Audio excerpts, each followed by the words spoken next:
everyone, and welcome back to a Security Token Show interview. I'm sitting here with Sam Grossman. He is a wonderful real estate professional and leader in the security token space. He's the president of Fairchild Acquisitions, as well as the managing director at Inveniam. Sam, thank you so much for being here. Thanks for having me, man. This is great.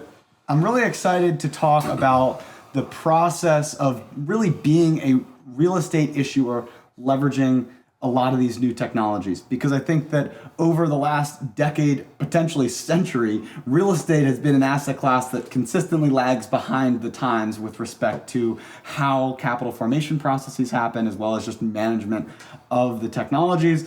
Blockchain is certainly no different in the respect. However, it's an industry that is really a huge opportunity and market size for the asset class. So maybe just first off, could you give us a little bit of your background and your experience in the industry? Sure. I've been in real estate for 24 years now. God, I feel old. And I started off doing fix and flips, 6-8 unit buildings in value add in Chicago, downtown area. Realized it takes the same amount of time to do a 25 or 40 unit building that it does for a 6. So we started doing those. At this point, we have about 300 stabilized units in the north side of Chicago and Milwaukee area, and just done everything from a single family rehab to, multi-use loft space, no new construction, but anything else that touches multifamily we do. And why did you specifically start in the Chicago area? It's where I live. Okay. I was born and raised in Milwaukee, which is also why we have units in Milwaukee. But I lived in Boston, went to school out there, moved back to be with my family. My family's from the Midwest, and I miss the Midwest, so what better city than Chicago to live in? So let's talk then a little bit about Fairchild Acquisitions. When did you launch your own company, and how has that process been for you? What have you learned over the period of time doing this? Still learning. That's the one thing that I think a lot of people forget as being a business owner, is that you never really master it all. And the more you listen, the better you become for it. You learn from mistakes, and they turn into lessons versus mistakes. And it's just all part of the maturation and growth process. I started Fairchild Acquisitions 8 years ago. Prior to that was Fairchild Group, which was my own company that we were doing just the smaller fix and flips, family and friends money. Prior to that, I worked for Related. Really got a PhD. We know them well here in Miami. got a PhD in the street education, as they say, Sure. versus a school environment. But so 2012 I started Fairchild Group. 2016 I started Fairchild Acquisition. And at what point did you connect with the Inveniam team? So I was at a point where I fought technology for probably 12 years. It was, property management software, okay, AppFolio, Yardi. That was it. Owner management software, Juniper Square. And none of them really, all of them did pieces of the puzzle, but I was still doing a tremendous amount of manual entry. Communication was sending emails.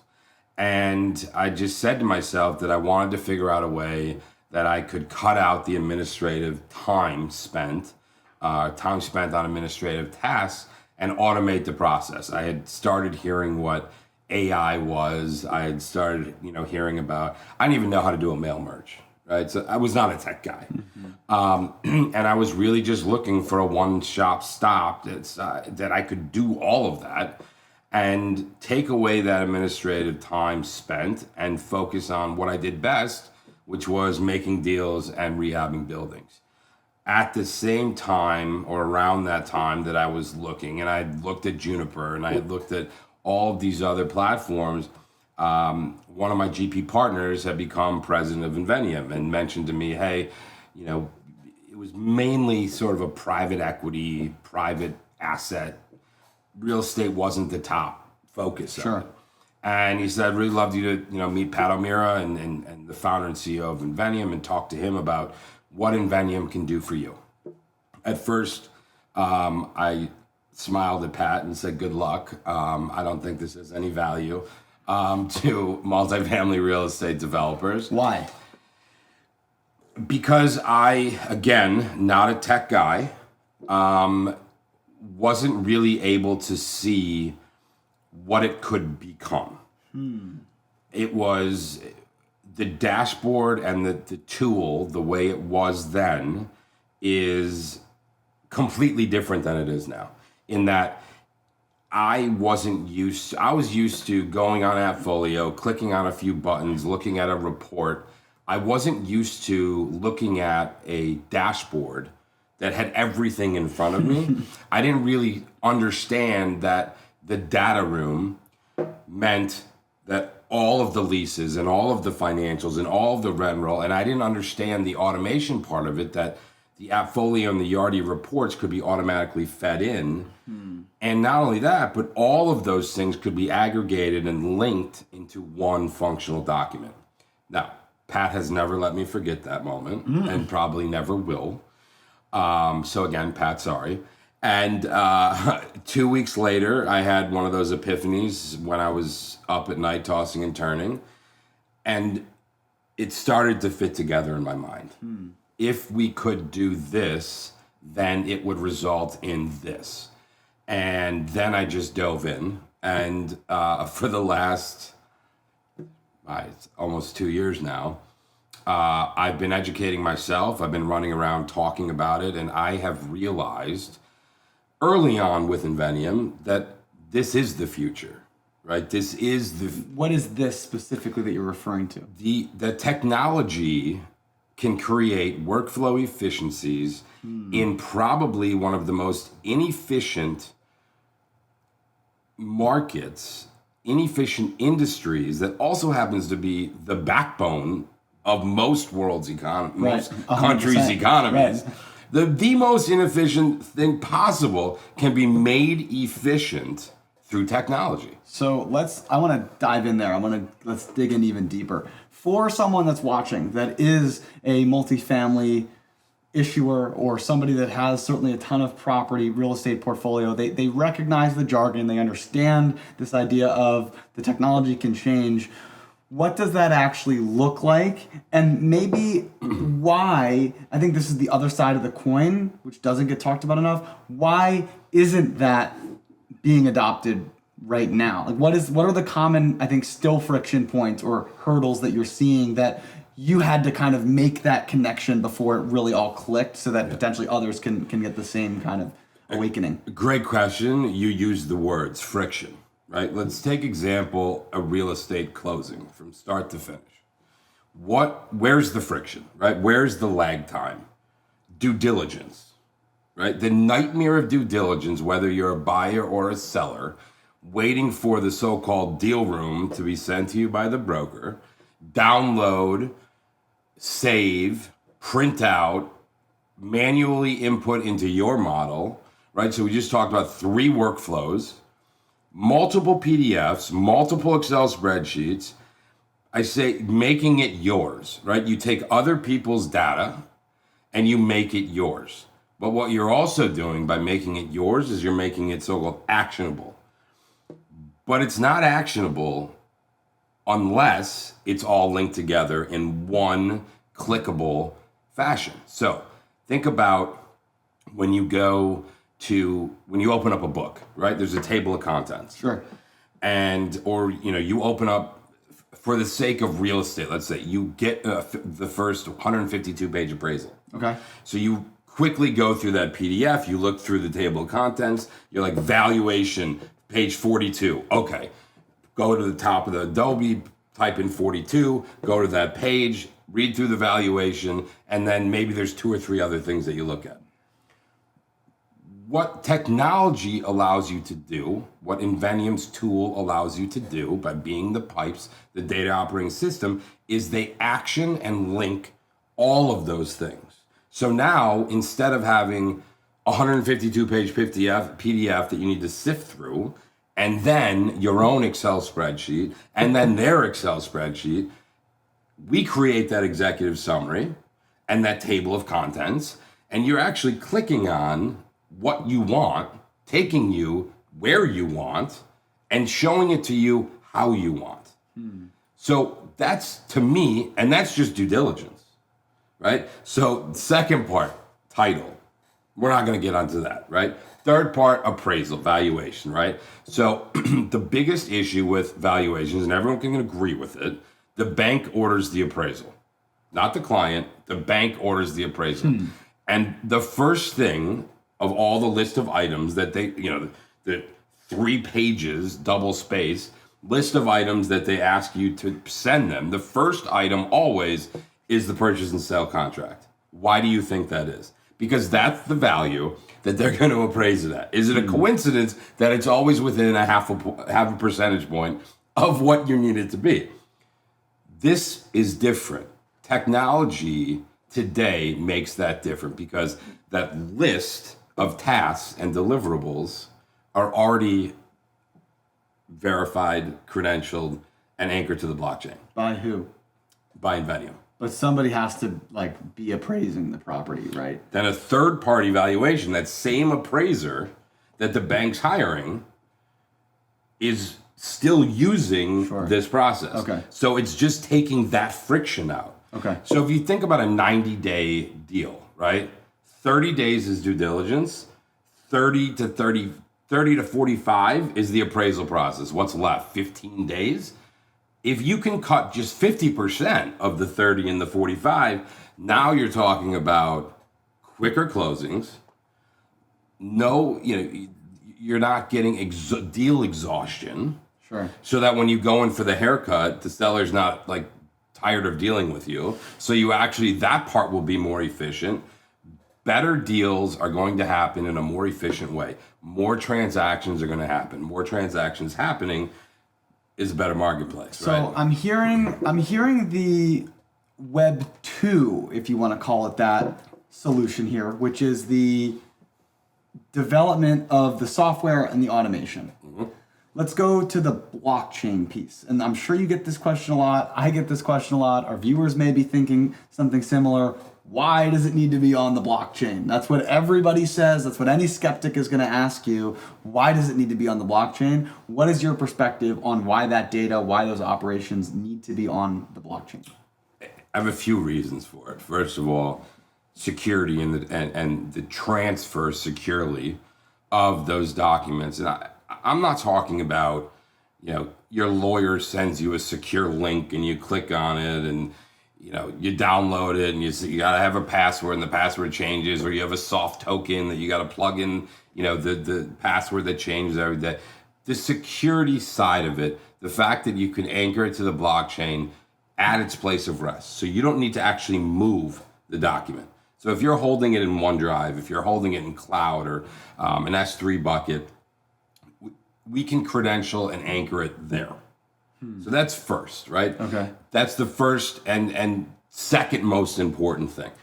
The most important thing is we learned a lot out of COVID. But what we really learned, and there's been some big incidents over the last year. We don't need to use names. But it's all about truth, transparency, and doing your due diligence. The blockchain has an audit trail, immutable. You cannot change. You cannot manipulate. You cannot cook books, because every time you change a pixel of a document, it gets rehashed and re-anchored, and that whole audit trail is viewable for anyone who wants to see it. So that's trust, that's transparency, and it solves not all the problems, but it's going to solve a lot of the trust issues that when you say blockchain, everyone thinks you know who, and that's not the truth. Sure. Right? Because you know who didn't use blockchain. Right, that's the exact problem. Right. We've talked about that plenty of times yes. on the show. So those are the two reasons. Also, the fact of the matter is, the next step, right? Once it's anchored to the blockchain, that code can be fed into a security token, which you may know something about security tokens. Sure. And so therefore, that historical data trail can carry with the asset forever. Right. So there's two pieces. I want to wrap up the idea of how the blockchain technology gets used, and then I want to go right into security tokens, because that really seems like number 3 in terms of the efficiencies. You had 1 and 2, and then the third solution being that capital formation process, which we love talking about here on the show. But first off, the final question I have on the blockchain component, and one that maybe seems trivial for someone in your position, but I think is very relevant, and another barrier for people to enter, is what blockchain do you use? Because there's so many solutions, there's so much technology, we all have our own opinions. Maybe could you walk us through what things are important to consider when you have a bunch of different solutions, right? Everybody maybe has their favorite, maybe you do or don't, but what are the things that are important? Does it need to be public? Does it need to be private because you don't want everyone to know? Is there permissions? What are you thinking about in terms of the qualities of a blockchain that are going to be useful for a real estate transaction? Decentralized, centralized. I mean, yeah, it's, listen, I'm not a tech guy. Sure. So most real estate right. financiers probably not. Right. So like I said, 2 years ago, I didn't know what blockchain was, and I didn't know that blockchain wasn't crypto. People hear blockchain, they hear Bitcoin, and it's important to note that those aren't necessarily the same thing. True. In fact, I try not to use the C or the B word. What do we use? We use. We used to use Ethereum, as everyone did. Why? Because it was the most popular and most accessible. And at the end of the day, what is important to step 3, if you will, is that it can be, no matter where you issue the token, it can be used on any chain. Okay.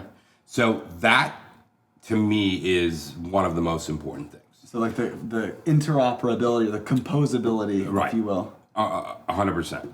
So that is important. Gas fees are important because at the end of the day, you want to pay as little as you can while not giving up quality or security or any of those things. Having said that, where are we going? We are going away from Ethereum. To a variety of solutions. Interesting. Right now we have 5.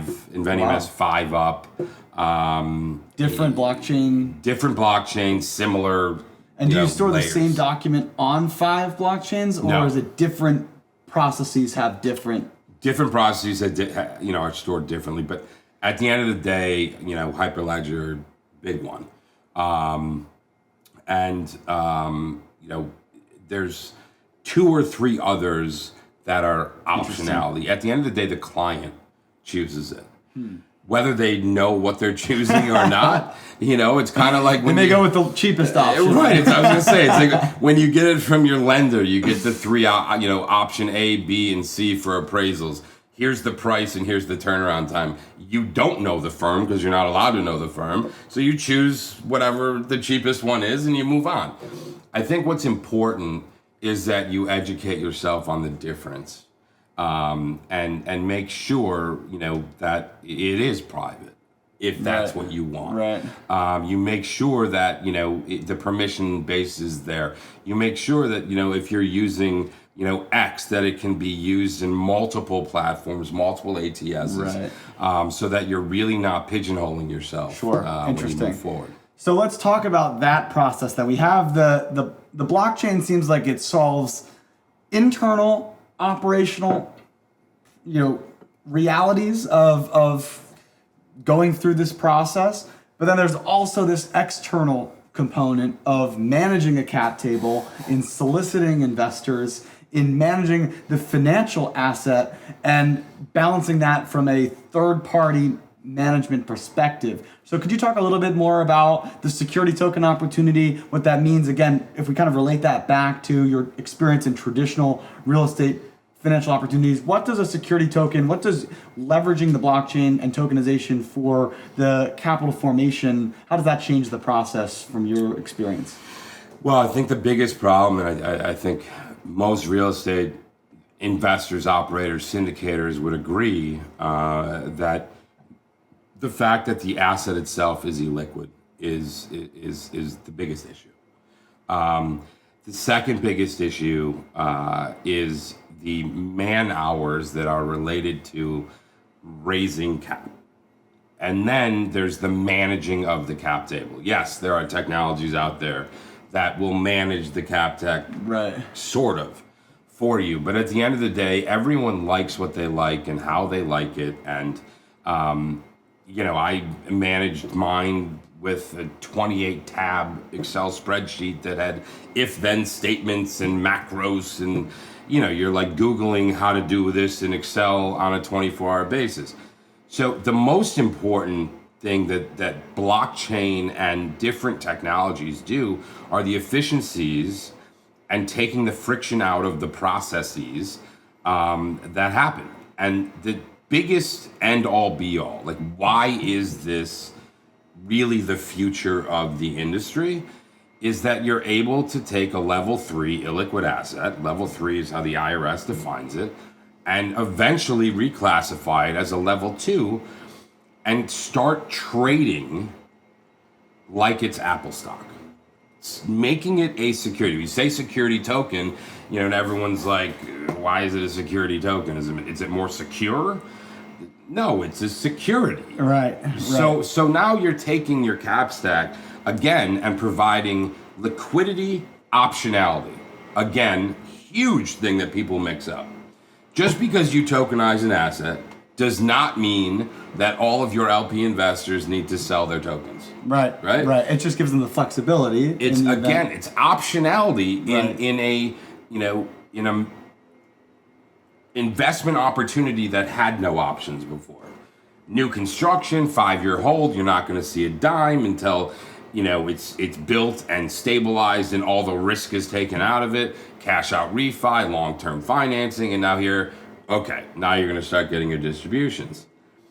The distribution side of it is also incredibly efficient in that you, instead of sending multiple wires, or some people, I'll raise my hand, 3 investors I have out of my 172 still want paper checks. I had a call on my way over here, and a guy is sending me a paper check. I didn't know that paper checks still existed in this world, but that the idea that you can click a button and make a financial distribution, click a button and make a informative update word, communication, all by clicking a button versus scanning it and emailing it and distribution lists and it's trackable, right? Like if you think about like what's in my wallet right now, I have some credit cards, I have some cash, I have a hotel room key. If you think about those specific things, now those keys that you're holding in your wallet, think about if we digitized all of those things, right? Okay. So you're going to have cash. Sure. In USD, call it, right? You're going to have the Fairchild Holdings token, and that is going to be your pro rata share that you signed on your subscription agreement for what your investment was and what it's worth today. And if there's distributions given out, it's going to that token, which is going to your wallet, which if you have Coinbase or Venmo or whatever, and you click transfer to the bank account, you control when it hits your bank account, or you can let it ride and let it sit in there. Right. Just like we've seen this we had an interview with Tal El-Yashiv from Spice VC, and he's talked about they've done 3 distributions to LPs through the Spice VC token. Correct. They've done 83% yield or something. They've had great performance of the asset, and they've been able to actually document the value of distributing all of these different payments out to all of these different individuals. Being able to just automate that alone actually nets all of the LPs a higher yield because they're not paying it in management fees. They're actually getting that into their pocket. Not to mention, you send a wire, even an ACH, with Chase. 3 to 5 days at least. And Or you could pay, $25 and have it same day. Overnight. Or, you're going to pay the 35 on the way out and the 25 on the way in, even though we don't know what they do on the way in that they're actually charging $25 for, but that's a conversation for another time. So, yes, I think this whole thing breaks down to making this industry and the workflows of this industry as frictionless, as pain-free, as, unmanual, that's not even a word, Sure. but the opposite of manual, and just efficient. So it's kind of like the blockchain, is the technology that connects all the other apps and tools and things that you use together, right? Because we have Gmail and we have a PDF, Adobe Acrobat Reader, and you've got Excel or Google Sheets or whatever you use, and maybe one of those platforms you described, certainly your bank accounts, you have your manager investors through the portal, you've got your lawyers and all of your fund management companies and service providers. Something ideally that is a technology, because it's to some degree infallible in the sense that they're not trying to take their own cut of the piece of it. Something needs to wrap all that in a bow and kind of bookmark where we're at in the process. That's what it feels like blockchain does for this. Yeah, listen, think about your Apple phone, your iPhone, right? It all is sitting on iOS. Right. It is all run by iOS. Okay, so what's replacing iOS and let's not even get into the privacy of Apple. Sure. Or the privacy of a Facebook, which Facebook also, sits on an operating system. Mm-hmm. So yes, there's an operating system, which is the pipes for this entire ecosystem. Think about the entire ecosystem as an Apple phone. Right. So now you have to organize your apps, right? I just did it, recently. It's like this George Costanza going on a wallet diet. The greatest thing ever. I'll suggest it to everyone. So you organize your apps into, the topic or the, what do they do? Okay. So now that's those folders are all the different parts of the ecosystem. But what makes them all run? The operating system. And if you can make an industry function as efficiently as an Apple phone or an Android, for those who use Androids, if you can make that function as seamlessly as Apple has, and an industry, now this is not a piece of equipment that we all walk around carrying and run our lives from. Imagine if you could run an industry that way. That interesting is blockchain. And finally, the final piece of this is the security token side. Yeah. You are currently in the active process of distributing and issuing real trading security tokens. These are real estate properties that are fractionally owned by people around the world. Can you talk a little bit more about that? Absolutely. I'm glad you asked. I'm going to start with the caveat of that Inveniam does not do these offerings. Okay. It's very important. I call this ecosystem a stay-in-your-lane ecosystem. Okay. I think it's the only way, and you were at our Miami conference a year ago, so you can speak to this. It's the only way that this ecosystem works. Do what you do best and lean on others to do what they do best. So stay in your lane, meaning Inveniam does not do a token offering. So who in the ecosystem did I go to? I went to a crew. I went to Mohsen and his team, Will, at a crew to list my assets that Fairchild owns. Fairchild, again, I'm just going to explain it real quick so we don't get confused. Please do. Fairchild is a client of Inveniam. Inveniam is an operating system that is the pipes to this ecosystem. Fairchild then became a client of a crew.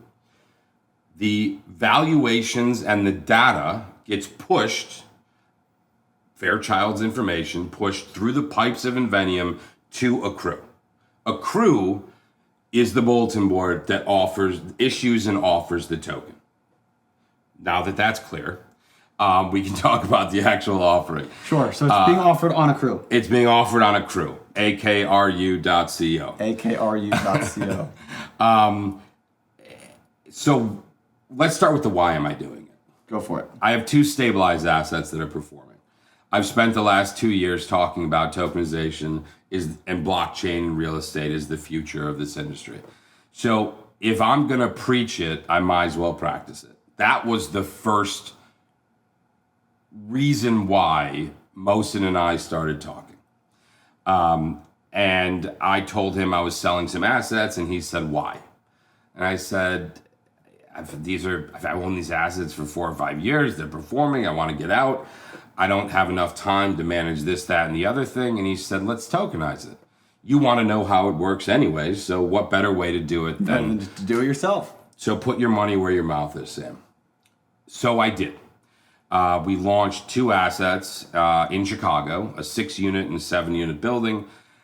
They've been rehabbed, they've been stabilized. COVID hurt them with rents. We're coming out of COVID rents. Our lease bumps that are happening right now are about 5% off of pre-COVID rents. So yes, rents are back. Nice. So those who say that rents are going down and are so worried about interest rates going up, the fact of the matter is that the educated real estate developer was underwriting 6 to 6.5 exit caps 4 years ago. Now we're underwriting 7.5, not because we actually believe it's going to be there, but because we want to make sure that deals work because of that. One more thing before I get into that is don't think that tokenization makes a bad deal good. There's so many people out there that are doing initial offerings with tokens. My assets are recaps. I would encourage people. I think the best way to prove this marketplace, because we're talking about adoption here. This is early phases of adoption. Yes, Larry Fink was on CNBC 3 weeks ago talking about tokenization's the future. Goldman Sachs, tokenization's the future. JP Morgan, invest in Onera, tokenization's the future. I mean, these are big names making big moves, talking big games about tokenization. I'm not Larry Fink. Clearly, neither are you. But these are big name brands that are putting a lot of money into this space for one reason and one reason only, and that is adoption. And they think it's more efficient. They're going to save money on their operating, and they're going to be able to, on a closed-end fund, make it open-ended. And because of more transactions happening, more liquidity created, it's sort of the trickle-down economic theory, right? More money is out there, more money gets deployed. And I'm telling you right now, if you got hurt in 2022, like 75% of the people, I'm not talking about just the crypto world, overall, got hurt in the stock market, people are looking for a more secure investment. And that is real estate. Right. And everyone knows it. And do you feel that having skin in the game, if somebody's watching, they're a real estate issuer, they invest in real estate, they've done deals like this, do you think it actually makes sense for them to invest or participate to get a better idea of this actual process and to experience it potentially from an LP's perspective to get a better understanding of what's going on here? Is that where you're trying to target, or do you find that it's 100%. 100%. I am doing this to show the world how easy it is. Having said that, don't think that you're skipping the due diligence process. Sure. I'm not here telling you that just because a crew has come up with an unbelievable technology, a flawless process that you can communicate with every step of the way, you still look through the offering memorandum. You still look through the financials. You still get to know every token launch on a crew starts with a webinar with the operator. You have to get to know the operator.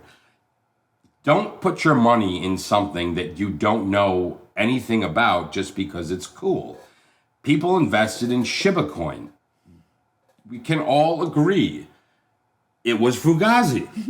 Okay? So yes, it had a big peak, but then have you looked at it? So I think that, listen, I'm out here telling people that tokenization is efficient. But what we also haven't mentioned is the decentralization. The fact that you can live in Idaho and invest in a Chicago piece of real estate at a very minimum level, $1,000, you can own a piece of it. The barrier to entry on passive LP investments, a lot of times, is the minimum. 50,000 here, 100,000 there, 250,000 here. Restrictive for a lot of people. A lot of people. So this is no longer restrictive. So what does that do to a marketplace? Now, more people can own a piece of what I feel is one of the most stable assets over time. So what does that look like? Because I think that one missing piece from someone like myself, that I'm still kind of exploring my own forays into real estate as an asset class from an investment perspective. You hear the term stable thrown around a lot. And I think that that's definitely, to some degree, a misnomer, because the whole point of the investment is that you are trying to make money. So it's maybe, certainly it's less volatile. I think that that's maybe the best proper term. But I don't know if you're able to talk terms and how that works with these types of deals, but what as an investor, what am I looking to get out of putting $1,000 into a deal? Because obviously I don't want it to be 1,000 in a year or in 5 years. I'd like it to be more than 1,000. So like, what should the realistic return goals be for an investor looking to participate in this asset class? And again, I think maybe the biggest piece is that it's going to be somewhat secured in the sense that it's probably not going to go down significantly, but there also needs to be upside. So can you talk a little bit about that? First of all, I think you hit it on the head with the latter immediately. The floor itself, the basis in the asset. Now, again, a bad asset, a bad purchase. This is not financial advice. Right. I'm not giving financial advice, but what I'll say is, in general, the safest place that you can put your money is a CD in a bank, right? You go into a bank and they, giving you 0.3%, and it's going to be there. Chase isn't going anywhere anytime soon. Again, I'm not telling you to invest in Chase. I'm talking about in general. Sure. The CD. Then you have the U.S. Treasuries, right? Which the 6 and 12-month U.S. Treasuries, 4 and 4.5% right now. Like, hello, that's a great investment. Again, not giving investment advice. Real estate, the way I look at it is it's similar to a bond. Okay. And that, so you have your, par value, right? So you put up, your $1,000, and you're clipping coupons.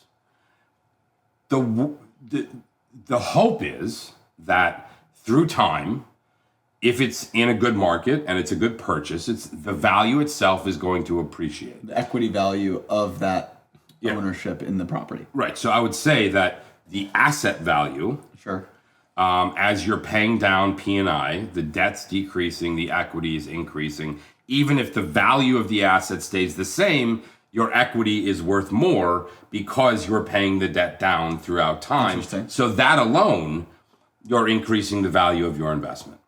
Now, how much traditionally in like a market would that, would a fully levered up property versus one that's wholly owned, is that a significant multiple? Yeah, so I'm putting it on the spot a little bit, but no, it's a great question. I mean, let's talk pre-COVID. Mm-hmm. Okay, it was 75 to 80% loan to value on a normalized standard acquisition construction loan.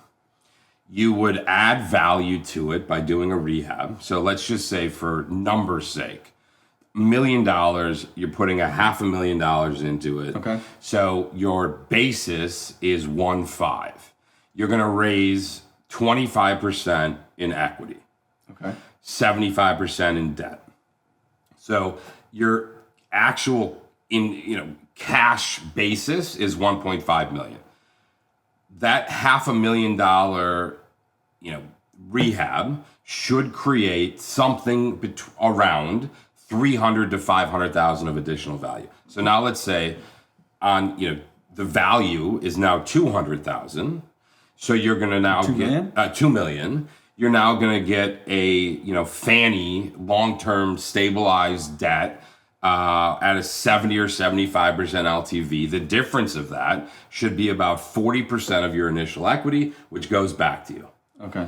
Now, You have a stabilized asset, long-term debt, that if it's a standard deal, typical deal, it's going to throw you off 8 to 10% a year annually. Okay. And then the big kicker is when you dispose of the asset.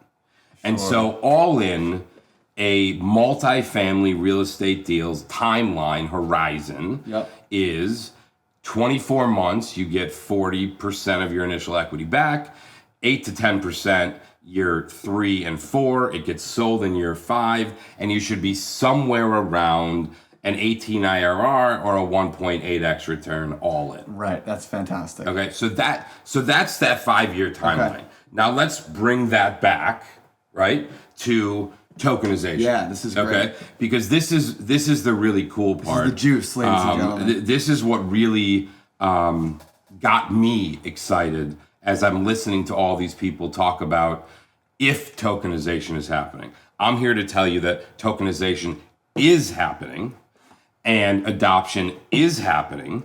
And the difference here is, over that 5-year period, there's a guy who wants, let's just say that token is $1. When I close on the building, that token's $1.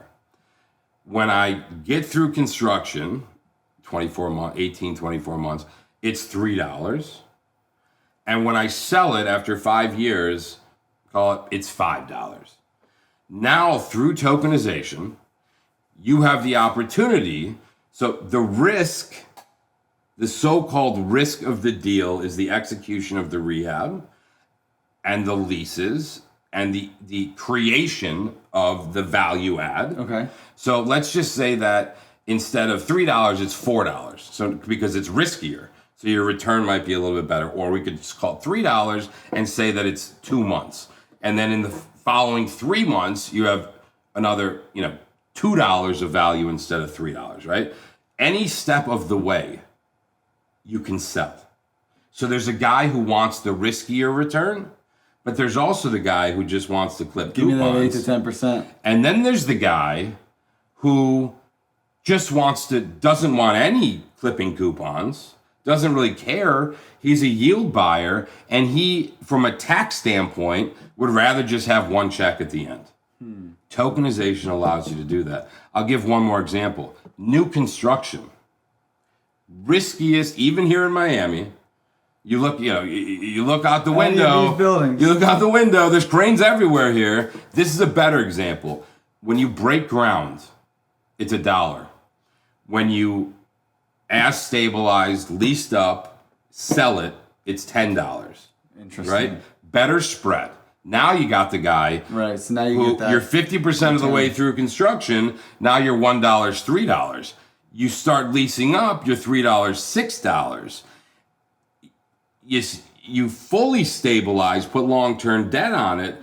Now, all of a sudden, you have what I would relate to as a treasury return, 4.5%, that you can clip the coupons on for 2 or 3 years because it's present value of future money with the concept of the $10 sale. And so these end. tokens expire if these properties get sold, or how does that process work on year 5? Is that the plan for the properties that you have on accrue today? That they follow a similar, of course there's variables that would come into it, but is the end game, whenever that is, to have that property acquired, or is it to last in perpetuity?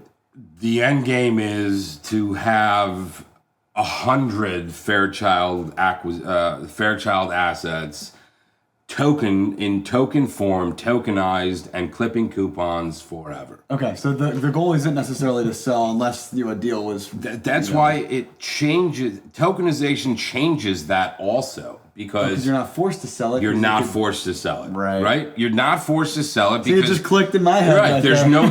There's no investors knocking down your door saying, get me out, get me out. I need a liquidity event. Because they need a liquidity event, great. Go on to akru.co and click sell. Right. And get out. You get your money and move on. This has been a wonderful interview. I think that this is the type of material and content that real estate professionals, I really truly believe they need this type of experience and your type of wisdom that you only get through doing it. It's just as simple as that. People like get involved in the Accrue offerings, get involved, and we'll start working reach out to Sam. How can they do that, by the way? What's the best way for someone to reach out to you? Fairchildacquisition.com, Inveniam.io, akru.co. I will say, don't jump into this. Educate yourself. 100%. Listen to Kyle and his team. Listen to my team that's out there educating and doing these webinars to teach you. Do your due diligence, people. That is the most important thing, right? Due diligence is so important. This is the future. But let's do the future the right way. And just don't be concerned about not knowing things. Ask the right questions. Yes. The people are here. We all want to be on calls. We all want to learn, meet, find information. One of the things inside of our industry is there's people just want more high quality assets. If you have a real estate property, don't be intimidated. In fact, it's an opportunity because everyone else on the other side is looking forward to doing the same thing and working with you. Sam, this has been wonderful. Do you have anything else that you want to add? I would just say one last thing. We've mentioned it throughout the conversation, but we need to learn from events that have happened. My mom taught me my whole life. If you learn from a mistake, it becomes a lesson. You grow from it, you mature from it. It's the same thing with any industry or any ecosystem. There's been mistakes made. Let's not make them again. Let's learn from them. Better data creates better value, allows you to make better decisions. Do your homework, because this is the future of the real estate industry. Get involved. Jump in and be a part of it. Don't be on the sideline. You're just going to get FOMO. And believe me, Kyle will be the first one a year from not telling you that you're going to have so much FOMO that you're going to be calling him and asking, how can I get involved? Because I should have listened to you a year ago. And we would be happy to point you over to Fairchild Acquisitions, to Sam Grossman, or any of the amazing companies or people that we mentioned today. Thank you so much for watching, Sam. I'm sure we're going to be back doing this again because it was super productive. And definitely go check out Accrue, akru.co, to find out more about his properties that are currently live now and to see that progress, as well as you can find everything else on stm.co. We'll talk to you next time.